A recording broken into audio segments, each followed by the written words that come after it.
तो hello friends, welcome back again to my YouTube channel. सबसे पहले तो चंद्रयान के सक्सेस होने के लिए आप सभी को बहुत बहुत बधाई, और इसरो के वैज्ञानिकों को भी। तो ये विज्ञान के कदम में एक बहुत महत्वपूर्ण कदम रहा। ठीक है, तो अब हम अपने टॉपिक पे चलते हैं। न्यूक्लियोफ्यूगोसिटी।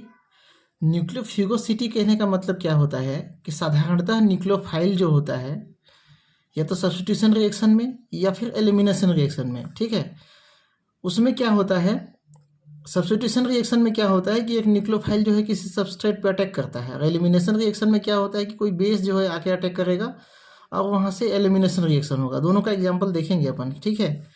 तब वहाँ पे एक सबस्ट्रेट से दूसरा न्यूक्लियोफाइल वहाँ से अपना जो इलेक्ट्रॉन पेयर है और जो बॉन्डेड इलेक्ट्रॉन पेयर है उसको लेकर बाहर निकलता है, ठीक है।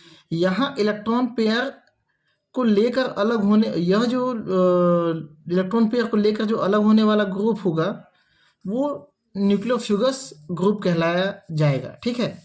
तो न्यूक्लियोफ्यूगोसिटी मतलब टेंडेंसी ऑफ एटम्स और group to depart with the bonding electron pair is called nucleofugality. मतलब क्या हो रहा है कि कोई ग्रुप है, कोई एटम है, अगर किसी सबस्ट्रेट से अब इलेक्ट्रॉन पेयर को लेके अलग हो रहा है, बॉन्डिंग वाले इलेक्ट्रॉन पेयर को, तो वो क्या कहलाएगा, उसका न्यूक्लियोफ्यूगलिटी कहलाएगा, ठीक है। तो यहाँ पे कॉन्सेप्ट तो क्लियर हो गया कि न्यूक्लियोफ्यूगोसिटी होता क्या है। अब यहाँ पे देख लेते हैं कैसे अलग होता है। सब्स्टिट्यूशन रिएक्शन में जनरली न्यूक्लियोफिलिक सब्स्टिट्यूशन रिएक्शन होता है यहाँ पे। तो एक न्यूक्लियोफाइल जो है किसी सबस्ट्रेट पर अटैक करेगा, ठीक है, और यहाँ पे जो जेड है ये न्यूक्लियोफिगस ग्रुप है जो यहाँ से बॉन्डेड पेयर को दोनों को क्या कर लेगा, ये लेके दोनों इलेक्ट्रॉन को लेके क्या हो जाएगा, अलग हो जाएगा, ठीक है। एलिमिनेशन रिएक्शन में भी कुछ इस तरह से होता है, 1-2 एलिमिनेशन, अल्फा बीटा एलिमिनेशन भी कह सकते हैं इसमें। और कोई बेस यहाँ पे आके इसके प्रोटॉन पे अटैक करेगा तो प्रोटॉन को ये इलेक्ट्रॉन देगा, ये अपना इलेक्ट्रॉन इधर एक्स और वाई के बीच में डबल बॉन्ड बनाने में यूज कर लेगा और ये वाला बॉन्ड टूट जाएगा, तो ये वाला बॉन्ड भी क्या करेगा, दोनों इलेक्ट्रॉन पेयर जो होगा ये जेड के पास चला जाता है और जेड जो है अलग हो जाता है। तो ये जहाँ पे जो जेड है वो क्या है, न्यूक्लियोफिगस ग्रुप है, बी क्या है, बेस है, और एन यू जो से हम दर्शाए हैं यहाँ पे वो क्या है, न्यूक्लियोफाइल है, अटैकिंग न्यूक्लियोफाइल। तो यहाँ पे टर्म क्या है, टर्म के अनुसार इसका डेफिनेशन क्या हो जाएगा, जो ग्रुप जितना जल्दी डिपार्ट होता है, मतलब अलग होता है, डी पार्ट मतलब पार्ट से अलग हो जाना, ठीक है, वो उतना ही अधिक न्यूक्लियोफिगस ग्रुप माना जाता है, ठीक है। तो जनरली जो वीक न्यूक्लियोफाइल होंगे, है ना, जो वीक न्यूक्लियोफाइल होंगे, वीक बेस होंगे, वो अच्छे न्यूक्लियोफिगस होंगे, ठीक है। इस प्रकार के रिएक्शन के रेट डिटरमाइनिंग स्टेप में न्यूक्लियोफाइल का डिपार्ट होना होता है।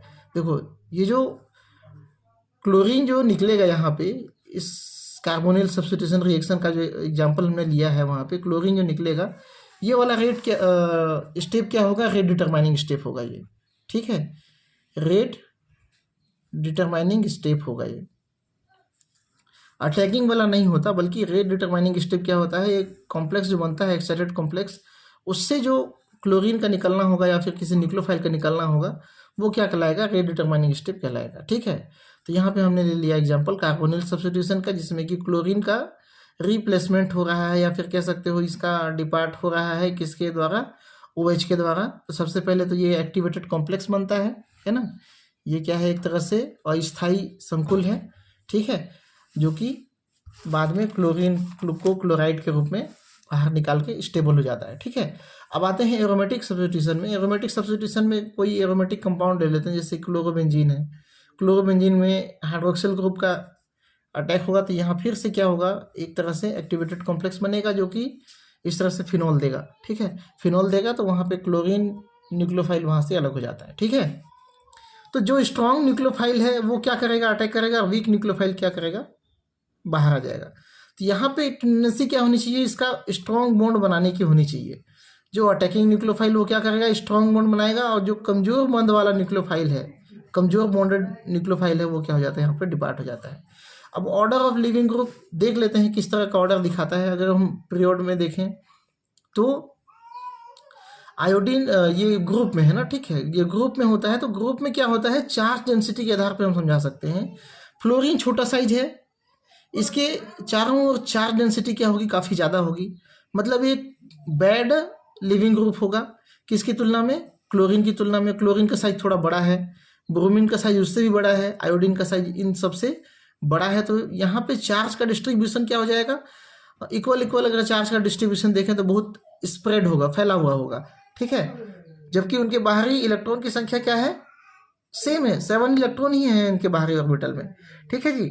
तो आयोडीन क्या होगा, एक गुड लिविंग ग्रुप साबित होता है। अगर हम आवर्त में देखें तो यहाँ पे CH3 है, कार्बन, नाइट्रोजन, ऑक्सीजन, फ्लोरीन की तुलना करें, इसके हाइड्राइड की तुलना करें, इसमें नेगेटिव चार्ज हो, तो यहाँ पे CH3 कार्ब एनायन काफ़ी अनस्टेबल होता है। मतलब वो किसी न किसी से रिएक्ट करके रहेगा, या काफ़ी स्ट्रॉन्ग बॉन्ड बनाता है। मतलब ये गुड लिविंग ग्रुप नहीं हो सकता, ठीक है। जैसे जैसे हम इधर जाते हैं तो वहाँ पे इलेक्ट्रोनेगेटिविटी के टर्म पे हम क्या कर सकते हैं, इसको समझा सकते हैं कि फ्लोरीन की इलेक्ट्रोनेगेटिविटी ज़्यादा है।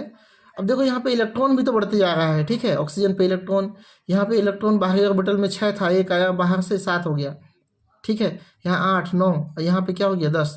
तो ये क्या हो गया, एक क्या बोलना चाहिए, इलेक्ट्रोनेगेटिविटी के कारण बाहरी इलेक्ट्रॉन को अपने अंदर बांधने की क्षमता भी बढ़ती जाती है, ठीक है जी।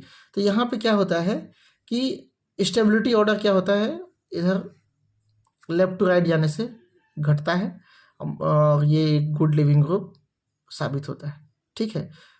स्टेबिलिटी ऑर्डर बढ़ता है कहना चाहिए, है ना, स्टेबिलिटी ऑर्डर बढ़ता है और ये गुड लिविंग ग्रुप साबित होता है। सबसे अनस्टेबल यहाँ पे कौन है, CH3।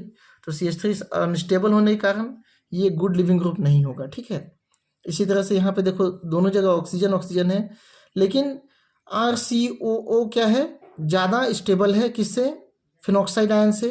क्यों, क्योंकि यहाँ पे जो चार्ज डिस्ट्रीब्यूशन है वो क्या है, यहाँ पे इलेक्ट्रोनेगेटिव एलिमेंट के बीच में हो रहा है, ऑक्सीजन ऑक्सीजन के बीच में हो रहा है, कभी चार्ज यहाँ कभी चार्ज यहाँ। जबकि यहाँ चार्ज डिस्ट्रीब्यूशन किस में हो रहा है, कार्बन पे हो रहा है, ठीक है। तो यहाँ पे ये वाला जो होगा ज़्यादा स्टेबल, ज़्यादा अच्छा लिविंग ग्रुप होगा। स्टेबल नहीं होगा, ज़्यादा अच्छा लिविंग ग्रुप होगा। स्टेबिलिटी किसकी होगी ज़्यादा, इसकी होगी। क्यों, क्योंकि यहाँ पे रेजोनेंस भी ज़्यादा है, और चूंकि इलेक्ट्रोनेगेटिव एलिमेंट में जैसे चार्ज होता है तो उसकी अनस्टेबिलिटी ज़्यादा होती है। तो यहाँ पे क्या है, अनस्टेबिलिटी ज़्यादा है, ठीक है। मतलब एक अच्छा लिविंग ग्रुप होगा। अब यहाँ पे तुलना करें तो यहाँ पे OH है और यहाँ पे OR है, यहाँ पे H है या यहाँ पे R है। तो H में कोई प्लस आई इफेक्ट नहीं होता, लेकिन R में होता है। तो प्लस आई इफेक्ट के कारण ये चार्ज डेंसिटी को बढ़ाता है, किसमें, ऑक्सीजन के ऊपर में। तो चार्ज डेंसिटी ऑक्सीजन के ऊपर में बढ़ेगा तो ये क्या होगा, गुड लिविंग ग्रुप होगा, ठीक है। तो इस तरह से 2-3 सीरीज मैंने आपको यहाँ पे दिखाया है जो कि न्यूक्लियोफिलिसिटी को एक्सप्लेन करता है, ठीक है। तो इस वीडियो में इतना ही, और एक बार फिर से मैं आप सभी को बधाई देना चाहता हूँ, क्योंकि हमारा देश जो है आज गौरवमान हो गया है और चांद की सतह को चूम लिया है, ठीक है। तो आप सभी स्टूडेंट्स को बधाई और सभी देशवासियों को भी बधाई, ठीक है। Thank you.